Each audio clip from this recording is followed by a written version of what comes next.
Mesyuarat Majlis Kerja Tertinggi UMNO pada 13 September 2023 bersamaan 27 Safar 1445 Hijrah telah mengadakan perbincangan dan membuat beberapa ketetapan seperti berikut. Pertama, menyatakan penghargaan kepada seluruh jentera pilihan raya kecil, Paling Bulai dan Simpang Jarak yang diketuai oleh Yang Berhormat Datuk Seri Muhammad Khalid bin Nordin, Pengerusi Badan Perhubungan UMNO Negeri Johor merangkap naib Presiden, dan Yang Amat Berhormat Datuk On Hafiz bin Ghazi, Menteri Besar Johor, yang bekerja keras bagi memastikan kemenangan rakan kerjasama dalam Kerajaan Perpaduan Malaysia, iaitu daripada Pakatan Harapan. Kedua,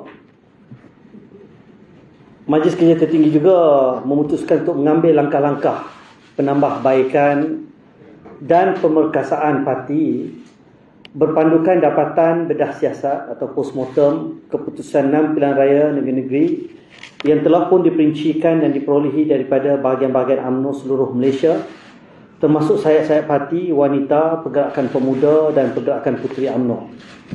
Ketiga, MKT juga memutuskan untuk mengadakan konvensyen UMNO di seluruh 191 bahagian yang akan memfokuskan aspek pengukuhan organisasi parti dan membumikan kefahaman ahli-ahli parti di peringkat akar umbi mengenai ketetapan-ketetapan dasar parti yang menyentuh soal prinsip dan hala tuju perjuangan parti dalam Kerajaan Perpaduan Malaysia. Keempat,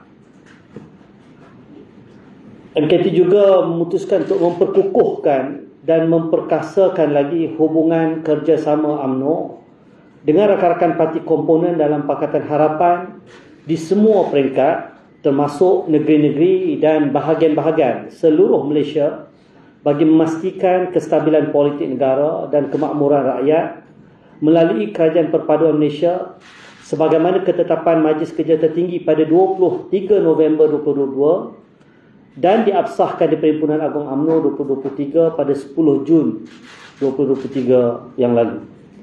Yang kelima, kita juga menyambut baik cadangan Yang Amat Berhormat Perdana Menteri untuk mewujudkan kembali Konvensyen Ekonomi Bumi Putra, dan UMNO menawarkan untuk mengurus selia penganjurannya sebagaimana yang pernah UMNO laksanakan pada 1965 sehingga tertubuhnya MARA setahun kemudian, iaitu pada tahun 1966. Dan akhir sekali, kita juga meminta seluruh pimpinan UMNO yang menganggoti pentadbiran negara, terutamanya menteri-menteri, timbalan-timbalan menteri, termasuk juga pengurusi-pengurusi agensi dan syarikat-syarikat milik kerajaan JLC, supaya memperteguhkan usaha dengan memfokuskan agenda mensejahterakan rakyat yang sedang bergelut dengan kos sara hidup yang kian meningkat.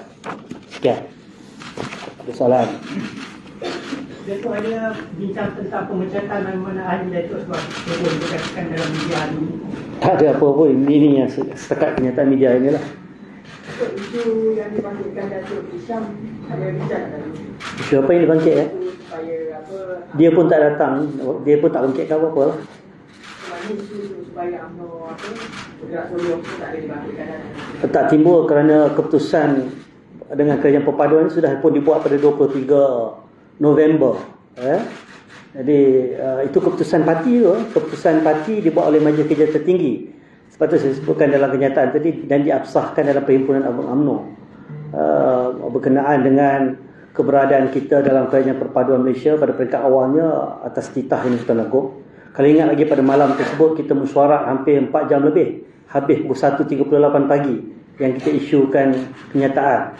Kalau kita hanya sekadar berbincang mengenai titah Yang Bertuan Agong mengikut perlembagaan parti, kita memang kena patuh kepada titah ini betul sebab Yang Bertuan Agong, kerana kita adalah parti yang mempertahankan isu Raja-Raja Melayu. Tetapi perbincangan pada malam itu adalah panjang lebar berkenaan dengan survival parti, berkenaan dengan soal prinsip kita mempertahankan agenda Islam, Melayu, Dan kita waktu itu, saya ingat lagi, kita satu-satunya parti yang tak pernah berkawan dengan mana-mana parti dalam Pakatan Harapan. Jadi sebab itu kita letakkan hitam putih dalam 2 perjanjian sebelum kita bersetuju untuk bersama dengan membentuk Kerajaan Perpaduan Malaysia.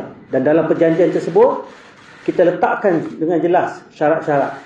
Kita bersetuju untuk bersama dalam Kerajaan Perpaduan Malaysia ini selagi mana 4 perkara penting jangan sekali-kali disentuh. Pertama, kedudukan Islam sebagai agama persekutuan, perkara 3. Perkara 153, keistimewaan Melayu, Bumiputera. Kedudukan Raja-Raja Melayu dan bahasa Melayu. Itu adalah perkara asas yang kita letakkan dalam perjanjian sebelum memulakan perundingan dan setelah kita menubuhkan kerajaan. Dan itulah yang ditandatangani oleh semua parti-parti politik yang bentuk Kerajaan Perpaduan, termasuklah parti-parti dalam Pakatan Harapan, PKR, Amanah dan juga DAP. Sebab kita itu adalah keputusan MKT pada waktu itu. Jadi tak timbullah apa yang ditimbulkan oleh mana-mana pihak, seolah-olah macam keputusan kita ni hanya keputusan tertentu. Sebab keputusan yang diambil itu adalah keputusan konsensus. Biasanya dalam MKT ni, dan kalau boleh saya kongsikan pada malam tersebut, 56 ahli majlis kerja tertinggi semua setuju. Memang dalam mesyuarat ada 2 orang yang mempunyai pandangan yang berbeza. 2 orang saja yang mempunyai pandangan berbeza. Tetapi akhirnya semua membuat ketetapan bersama, dan selepas daripada itu tidak ada pun timbul isu berbangkit di luar oleh mana-mana ahli MKT. Cuma yang baru-baru ini saja. Ya. Okey?